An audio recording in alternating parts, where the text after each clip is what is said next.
اعوذ باللہ من الشیطان الرجیم، بسم اللہ الرحمن الرحیم۔ السلام علیکم۔ کیا حال چال ہیں آپ کے؟ امید ہے کہ سب خیر و عافیت سے ہوں گے۔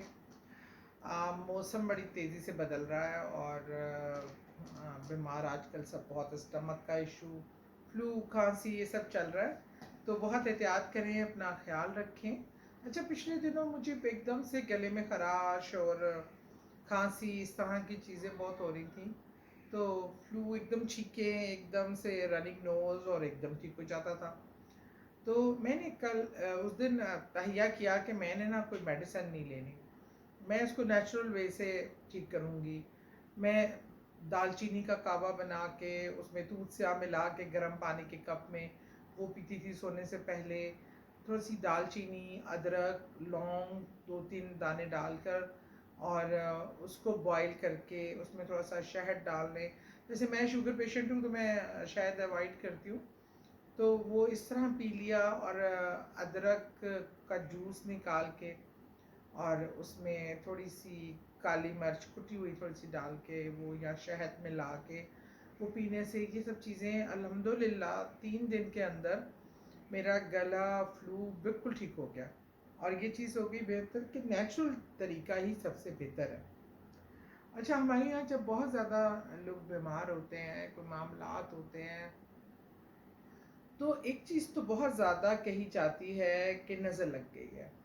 بچے باہر سے کھیل کے آتے ہیں، تیار ہوتے ہیں، تو بچوں کو اس کے بعد بیمار پڑ جاتے ہیں تو کہا جاتا ہے کہ نظر لگ گئی ہے۔ اور بہت ساری جگہوں پہ ہمیں یہ گھر کا، کہ گھر کو نظر لگ گئی ہے، یا گھر میں جنات والا معاملہ ہے، یا کچھ بھی چیزیں ہیں، لوگ چیزوں سے ڈرتے ہیں، گھبراتے ہیں، اور اس کے لیے ہم نے نا ایک کچھ روایتی طریقے اپنائے ہوئے ہیں۔ اب وہ روایتی طریقے کیا ہیں؟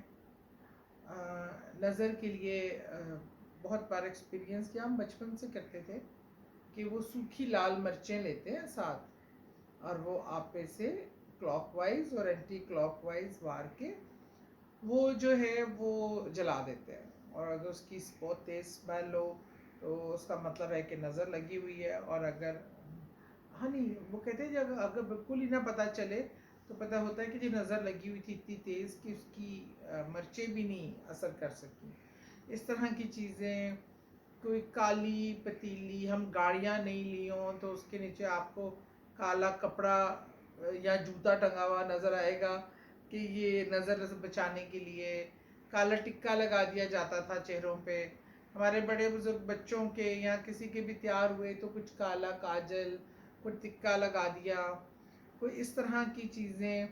پھر ایک اور بھی چیز ہے کہ وہ، یہ تو خیر میں نے کافی عام لوگوں کو کرتے دیکھا ہے کہ کیل پہ دم کر کے کوئی چیز گھر میں داخل ہو جاتی ہے، کیل ٹھوک کر حسار کر لینا۔ اس طرح کی بہت سی چیزیں میں نے بھی دیکھی ہیں، آپ بھی دیکھتے آئے ہوں گے، اور ہم لوگ کرتے بھی ہیں، بہت حد تک ہمارے لوگ یہ سب کچھ کر بھی رہے ہوتے ہیں۔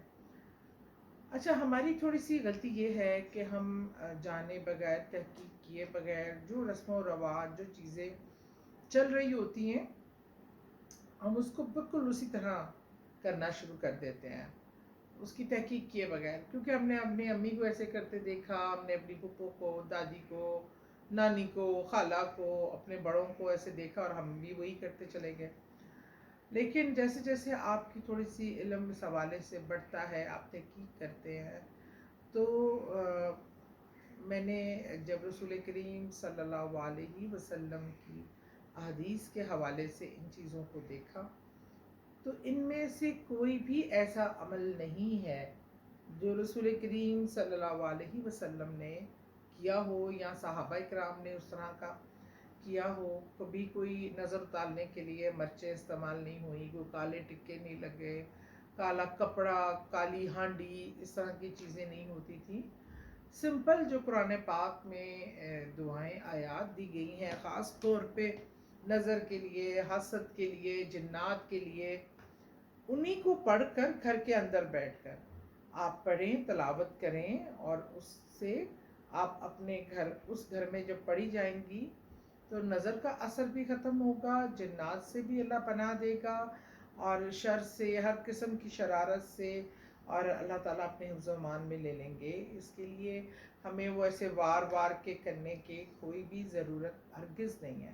دیکھیے جو چیز احادیث سے ثابت ہوتی ہے نا، میں ڈاکٹر اسرار صاحب کا سن رہی تھی کل 2 دن پہلے، بڑی خوبصورت بات کی انہوں نے، بہت ہی پیاری بات کی.